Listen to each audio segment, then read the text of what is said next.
Sports in a Jiffy is live on your radio. Wednesday edition of the show today, 10th day in the month of June, 2026. Midweek vibes, midweek energy on the show. And I tell you, just 24 hours to the start of the FIFA World Cup 2026. All pump and pigeonry right about now. Because we are super duper pumped to look forward to the start of the FIFA World Cup.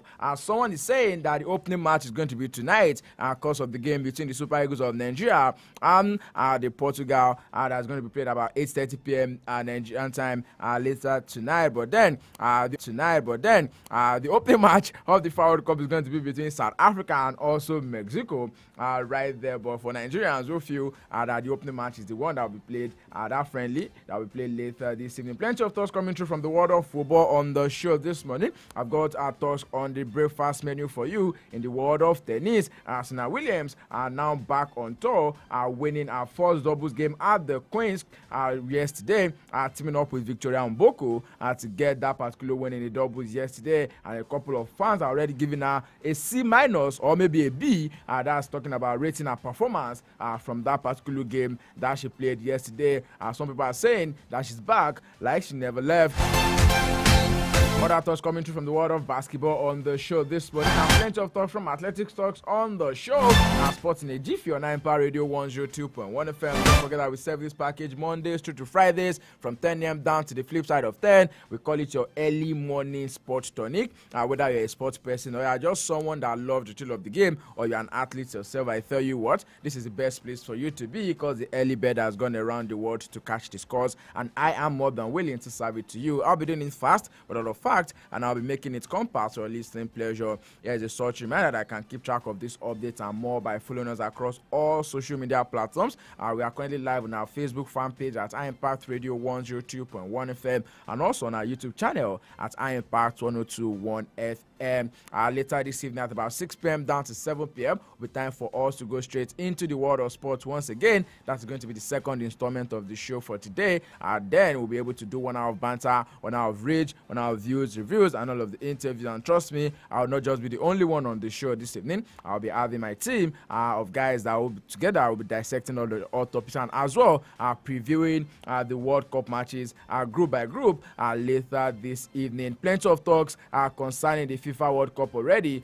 People are already saying, who will win this World Cup? A couple of guys are already tipping the likes of France and Spain. Someone will say maybe England and Scotland. Well, for the first time in history, we'll be having 48 teams play at the FIFA World Cup. And yes, let's see what happens. About 104 matches will be played across 3 countries over the next 40 days. So yes, all length in glove, we'll see how this particular one will most definitely be panning out. But from the little survey that I've done, a couple of fans are already tipping both France and also Spain as the favorites to win this particular World Cup. Maybe a few of the percentage are giving England a bit of headway. Even the England national team coach I was talking about, Thomas Tuchel, has also come out to say, look here, I don't want you to put England in the mix of the countries or the teams that can win the World Cup. Let me quote Thomas Tuchel for you. He says, England can be favorites for the World Cup as they haven't won it for so many years. Well, that's in the word of Thomas Tuchel. But you know one thing about football is the fact that plenty of times they are always what you call mind games.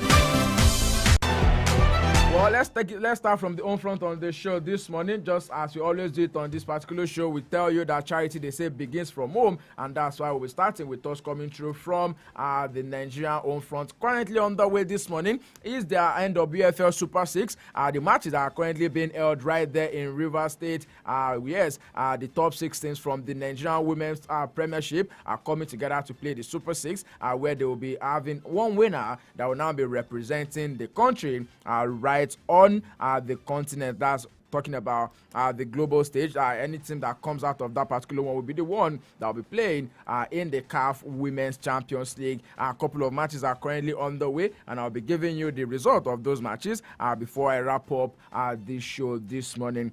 Still talking about football, talk about women's football on the show this morning. Let me remind you that a couple of days ago, Joy Omewa opened a Super Falcons account by scoring brace in the 3-0 victory over Senegal in that international friendly. That was just on Monday, grabbing that second half brace. But right now, the Super Falcons of Nigeria are now knowing that they have another opponent to look forward to, which is going to be in a bid to qualify for the Los Angeles, that's talking about the Olympics qualifiers, the games that will also be played.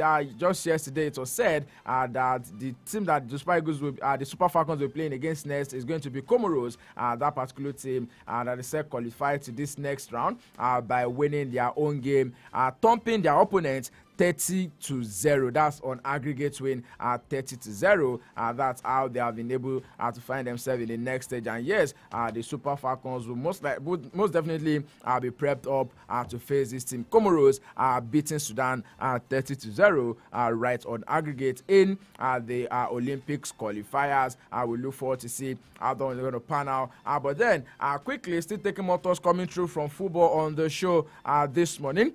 Former Nigerian Premier League champions Enyimba and also Remo Stars will be among the clubs that are set to benefit from FIFA's $355 million club benefit program for releasing players during the 2026 World Cup qualifying campaign. FIFA reviewed further details of the distribution principles for the FIFA club benefit program on Friday, with more clubs set to benefit from the rewards, which will cover the qualifying series for the first time. And according to FIFA, each club that released players during the qualifiers will receive at least $2,360 per player for each match for which the player was released. So talk about Remo Stars.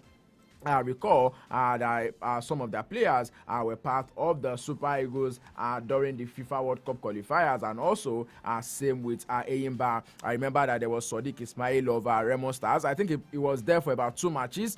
They had Kayode Bankole as well, and also I think the other striker from Togo, that's Frank Mawena, I think is a Togolese. And then Enyimba also had their goalkeeper, Ojo Olorunleke, was also part of that particular game for 2 matches right there as well. Moving on from that particular story right now, still plenty of thoughts coming through from the home front on the show this morning. Let's go straight into the camp of the Super Eagles of Nigeria. As I've mentioned correctly, they will be in action later tonight up against the Portugal national team, and this is an ample opportunity for Alexander Iwobi to join an elite group of players for the Super Eagles.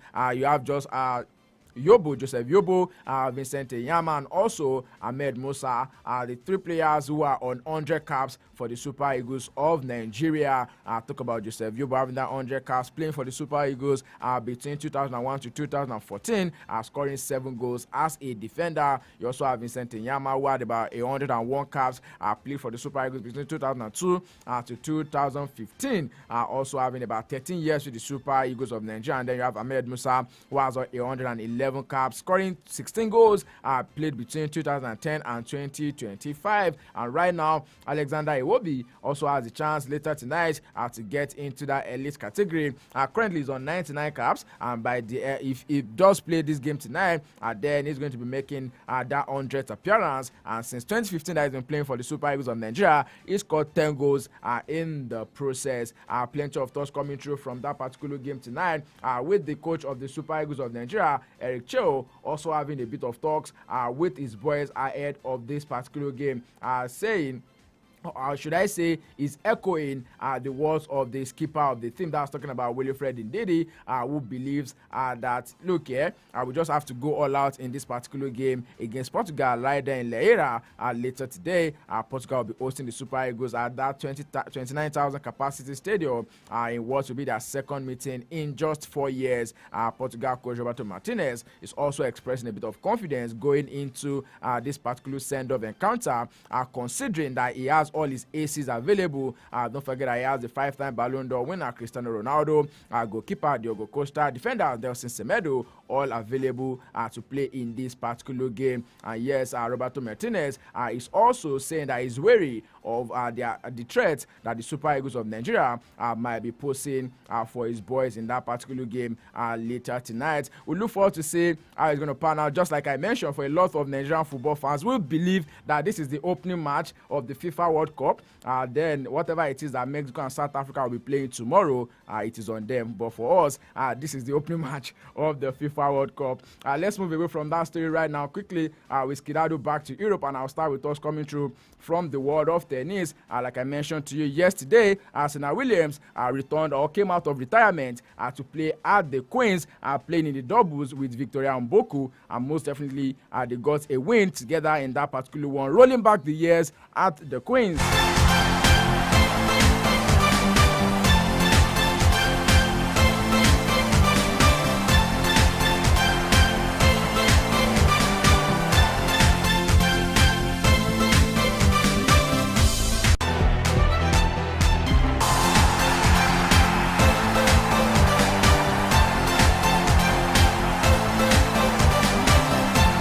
Fans with the hottest ticket in town packed out at the Andy Murray Arena yesterday evening to watch one of the greatest players of all time return to action, playing doubles alongside Canadian teenager Victoria Mboku. The 44-year-old American didn't took a touch of place as the pair won 7-6, 6-2 to upset their seeds, Erin Rutleff and also Nico Melika Martinez in the game together. According to Williams, she says she was evolving away from tennis in 2022 after winning 23 Grand Slam titles as Grand Slam singles titles in her 27-year career. But now she confirmed her comeback just last week when it was announced that she will be joining the 19-year-old Mboku for doubles at the London Queen's Club. A couple of whirlwind 9 days followed, with Williams saying she had nothing to do to prove herself and that the main motivation was the prospect of her daughter seeing her play. 8-year-old Olympia and also Adira, who were born in 2023, watched on from the stands with their father and also cheered on as their mother rediscovered some of the shots that made her a legend in the sport. Moving away from talks about Serena Williams right now, let's go straight into talks still in the WTA. This time around, we'll talk about Emma Raducanu, who is hopeful of a commanding first-round win over Anna Blinkova at the Queens, and also looking to serve a really good stepping stone for our Wimbledon preparations. Don't forget that just after the Queens, we go straight into the grass court season, and the starting of the grass court season is going to be the Wimbledon right there in London. It was a 23-year-old first win since March 6 when she beat qualifier Anastasia Zarakova in the Indian Wells first round. Raducanu's season has since been disrupted by a post-viral illness that kept her off the WTA tour for more than 2 months, and then she lost her only 2 matches on clay on her return right in Strasbourg and also at the French Open.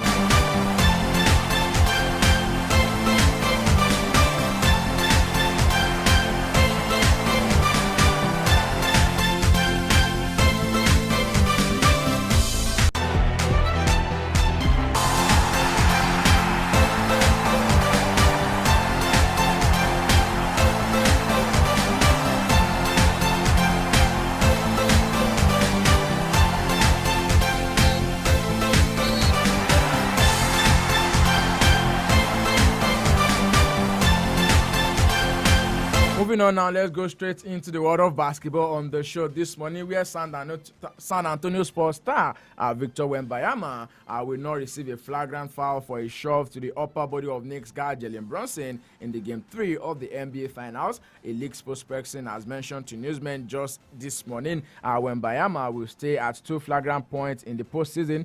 Players who reach 4 flagrant points are subject to an automatic suspension. The play occurred with 4 minutes and 44 seconds remaining in the first quarter of Monday's game, where Brunson attempted to set a screen on the 7'4" Wembanyama around the free throw line. When the center turned around, he shoved the Knicks guard to the ground. No foul was called on the play despite immediate protest from the New York. And according to the NBA Senior Vice President of Referee Development and Training, Monty McChoyne, he told newsmen earlier this morning that the foul should have been called on that particular play, and the league, however, decided not to upgrade the no call to a flagrant. When Bayama accumulated his 2 flagrant points earlier this postseason after he elbowed Minnesota Timberwolves forward Naz Reid in the jaw in Game 4 of their second round series, and the Spurs star was assessed of a flagrant foul 2 for excessive contact above the neck, which triggered an ejection, but then he did not face any further discipline, which did not even include a fine.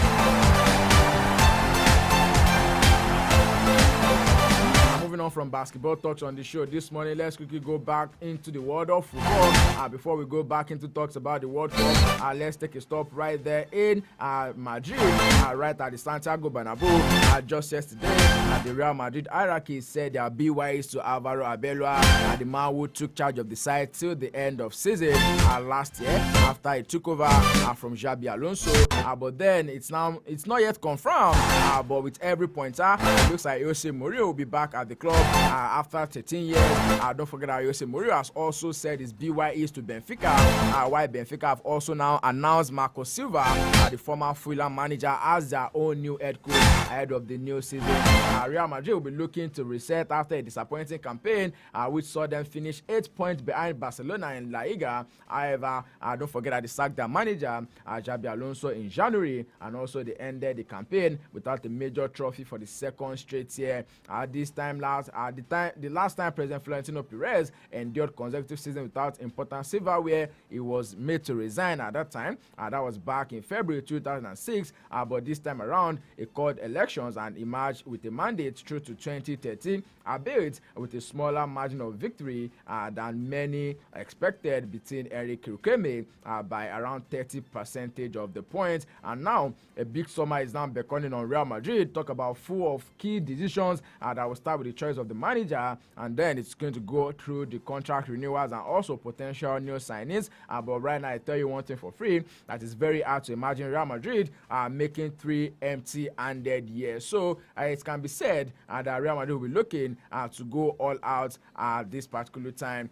Let me remind you that one thing that is on the lips of everyone right about now is that how many trophies did Jose Mourinho win when he was at Real Madrid? The other that was during his first spell, and now how many has he won since he left Real Madrid? But then we are all gearing up for that sensational return between Real Madrid and also Jose Mourinho.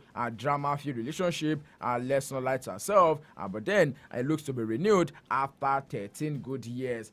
Let's see where it's going to end between the two sides. Whether this particular union is one that is made already, or we'll just be saying the typical special one, doing the special things that he knows how to do right on the sidelines. Still plenty of more talks coming through from Real Madrid. Just yesterday, a bit of drama happened between Real Madrid, Atletico Madrid, and also Barcelona, where Real Madrid have now entered into a transfer battle with Barcelona after announcing that they have had a 150 million euros, that's about $173 million bid turned down for Atletico Madrid forward Julian Alvarez.